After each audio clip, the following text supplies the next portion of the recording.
Biology methodology tricks చూద్దాం.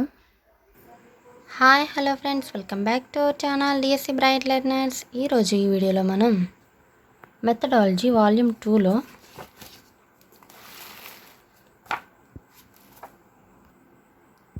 పాఠ్య ప్రణాళిక గురించి చూద్దాం. ఓకే, అకాడమీ బుక్లో ఇచ్చిన 9 నిర్వచనాలని మనం ఇప్పుడు కోడింగ్ రూపంలో నేర్చుకుందాం. పాఠ్య ప్రణాళిక అర్థం. పాఠ్య ప్రణాళిక కరికులం అనే ఆంగ్ల పదం, కరీర్ అనే లాటిన్ పదం నుండి వచ్చింది. కరీర్ అంటే మీనింగ్ ఏంటంటే పరిగెత్తడానికి దారి అని అర్థం.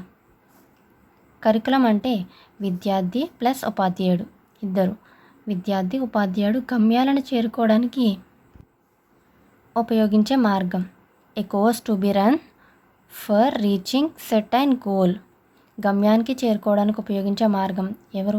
విద్యార్థి ఉపాధ్యాయుడు. నిర్వచనాలు చూద్దాం. ఫస్ట్ నిర్వచనం చూద్దాం. విద్యా నిఘంటువు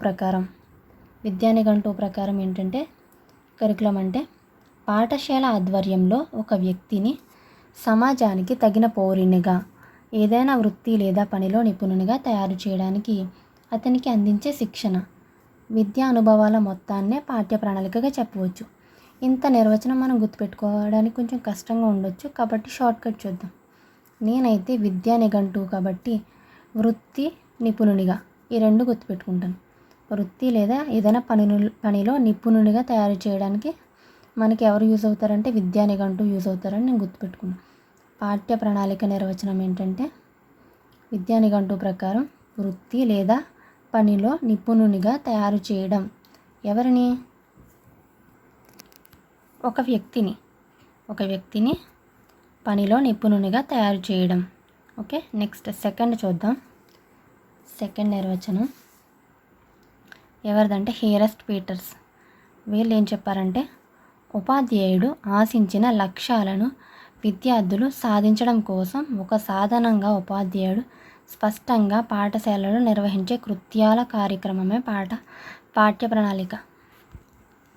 దీంట్లో ఈ నిర్వచనంలో ఉపాధ్యాయుడు ఉంటాడనమాట. ఉపాధ్యాయుడు నిర్వహించే కృత్యాల కార్యక్రమమే పాఠ్య ప్రణాళిక అని చెప్పింది ఎవరంటే హియరెస్ట్ పీటర్స్. మనం కోడింగ్ ఎలా గుర్తుపెట్టుకోవచ్చు అంటే ఉపాధ్యాయుడు కదా, ఉపాధ్యాయుడు అంటే టీచర్, పీటర్ టీచర్. ఎప్పుడైతే ఉపాధ్యాయుడు నిర్వహించే కృత్యాల కార్యక్రమం అని వచ్చిందంటే పీటర్స్ గుర్తుపెట్టుకోవాలి. హియరెస్ట్ పీటర్స్ చెప్పింది ఏంటంటే ఉపాధ్యాయుడు ఉంటాడు ఆ నిర్వచనంలో. నెక్స్ట్ థర్డ్ నిర్వచనం చూద్దాం. ఉపాధ్యాయుని పర్యవేక్షణలో విద్యార్థి నిర్వహించే కృత్యాల సముదాయం. ఇంతకుముందు ఏం చెప్పాడు? ఉపాధ్యాయుడు స్పష్టంగా నిర్వహించే కృత్యాల కార్యక్రమం. ఇక్కడ విద్యార్థులు నిర్వహించే కృత్యాల సముదాయమే విద్యా ప్రణాళిక అని చెప్పింది ఎవరంటే స్పియర్స్.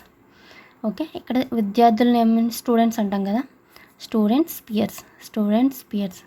ఇంతకుముందు నిర్వచనంలో టీచర్ పీటర్స్. ఉపాధ్యాయుడు నిర్వహించే కృత్యాల సముదాయం, ఇది స్టూడెంట్స్. విద్యార్థులు నిర్వహించే కృత్యాల సముదాయం. ఫోర్త్ నిర్వచనం ఏంటంటే ఎన్ఎస్ఎస్సి ఇయర్ బుక్ 1960 వారు ఏం చెప్పారంటే పాఠ్య ప్రణాళిక అనేది విషయం, వనరులు, సామగ్రి, బోధనా పద్ధతులు కలిగిన ఒక సంపూర్ణ ఛాయా సామస్యం, టోటల్ స్పెక్ట్రమ్ అన్నమాట. దీని ద్వారా విద్య యొక్క ఆశయాలు సాధించబడతాయి.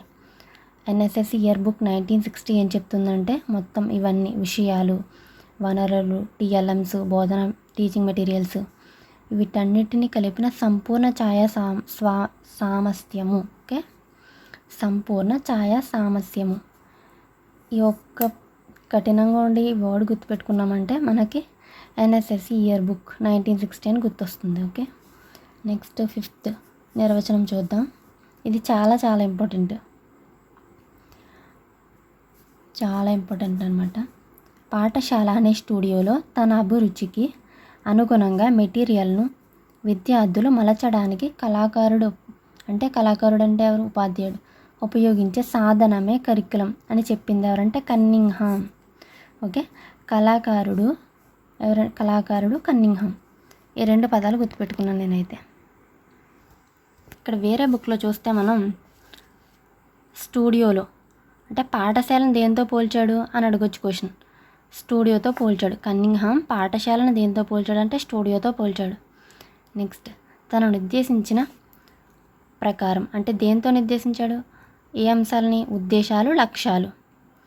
తన వద్ద ఉన్న పదార్థాన్ని, విద్యార్థిని అంటే ఆ పదార్థాన్ని దేంతో పోల్చాడు? విద్యార్థితో పోల్చాడు. మలుచుకోవడానికి కళాకారుడు ఉపయోగించే సాధనాన్ని కరికులం అంటారు.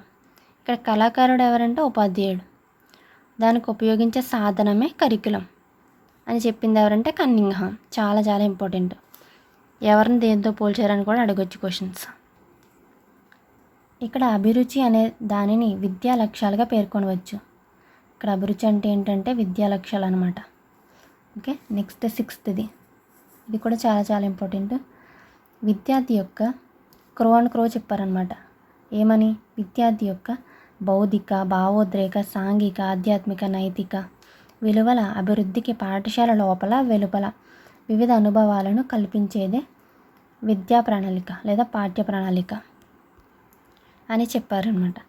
మనం సింపుల్గా అన్నిటికీ లాస్ట్లో చూడండి, భావోద్రేక, సాంఘిక, ఆధ్యాత్మిక, నైతిక అన్నిటికీ కా కా కా అని వచ్చింది. కాకి ఏమని పిలుస్తుంది? కావు కావు అంటుంది కదా, కావు కావు. అలా కా కా అంటే క్రో అని గుర్తుపెట్టుకోండి. నేనైతే అలాగే గుర్తుపెట్టుకున్నాను. మీకు ఇష్టమైన కోడింగ్తో మీరు గుర్తుపెట్టుకోవచ్చు.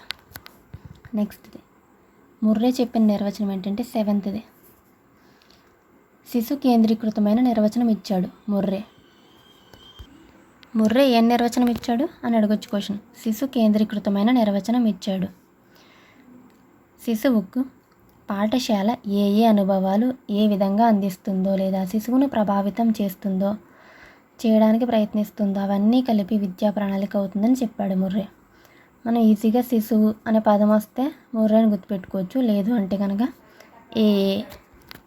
ఇక్కడ ముర్రే అంటే బర్రె, గేదెని గుర్తుపెట్టుకోవచ్చు. గేదెలను మేపేటప్పుడు ఏ అంటారు కదా, అలా గుర్తుపెట్టుకోవచ్చు. లేదంటే శిశువు అని వస్తే ముర్రేని గుర్తుపెట్టుకోవచ్చు. ఓకే, ముర్రే 1993లో ఇచ్చారనమాట ఈ కొటేషన్.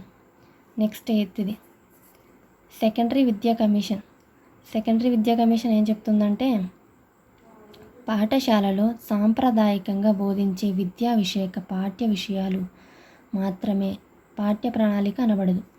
పాఠశాలలో, తరగతిలో, గ్రంథాలయంలో, ప్రయోగశాలలో, కర్మాగారంలో, ఆట స్థలంలో జరిగే అనేక కార్యాల ద్వారా ఉపాధ్యాయులు విద్యార్థుల మధ్య ఏర్పడే బహువిధ అనియత సంబంధాల ద్వారాను విద్యార్థి పొందే అనుభవాల మొత్తం ఏమంటారంటే పాఠ్య ప్రణాళిక అంటారు. ఇక్కడ చూస్తే గ్రంథాలయాలు, ఇంకా కర్మాగారాలు, ప్రయోగశాలలు, ఆట స్థలం ఇవన్నిటిని గుర్తుపెట్టుకోవచ్చు. సెకండరీ విద్యా కమిషన్. లాస్ట్ నిర్వచనం చూద్దాం. 9th W.J. జాకబ్సన్. ఈయన ఏం చెప్తాడంటే పాఠ్య ప్రణాళికను రూపొందించేటప్పుడు అభ్యాసకుని స్వభావం అంటే టీచర్ స్వభావం, విషయ స్వభావం, సమాజ స్వభావం అనే అంశాలను పరిగణలోకి తీసుకుని అప్పుడు పాఠ్య ప్రణాళికను రూపొందించాలని చెప్తుంది. ఎవరంటే W.J. జాకబ్సన్. ఇవి మనకి అకాడమీ బుక్లో ఇచ్చిన 9 నిర్వచనాలు అన్నమాట పాఠ్య ప్రణాళిక గురించి. వీడియో నచ్చితే లైక్ చేసి, షేర్ చేసి, సబ్స్క్రైబ్ చేసుకోండి. Thank you.